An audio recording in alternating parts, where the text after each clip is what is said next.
My name is Mia. I'm 27 years old and I live in Düsseldorf. Cancer, especially breast cancer, is a huge topic in my family. One day I saw an Instagram campaign about how to check your breast, and I did the testing, I followed the instructions and suddenly felt a golf ball big tumor in my right breast. And this was the point where my personal cancer journey started, and where I decided to fight for my life and accept it as a challenge and make the best of it. Losing my hair was always the biggest fear I had.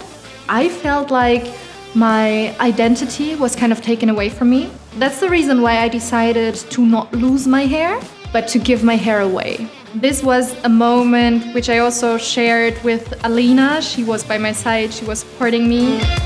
She said to me, I don't care what I have to do, I will not die. And I said, you will not, I will be there for you. And she told me, I will cut off my hair. I don't want to wake up and have my hair in my hands. And I have so much respect for her, because I know a lot of patients say, I don't want to lose my hair. They cling on to it. And she said, no, I want to be free. Hi, my name is Emma, and for the past 10 years I've been making women's hair beautiful as a master hairdresser. The concept of assisting women to find a new version of themselves is truly beautiful to me. And also I acknowledge that the stress which comes with all the situation is also real and it matters. Hair has the power to restore hope.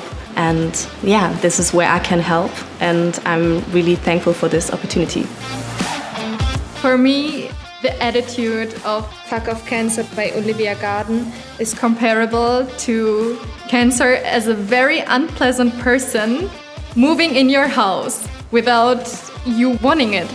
You can imagine this person destroying everything in your home, everything that you're loving.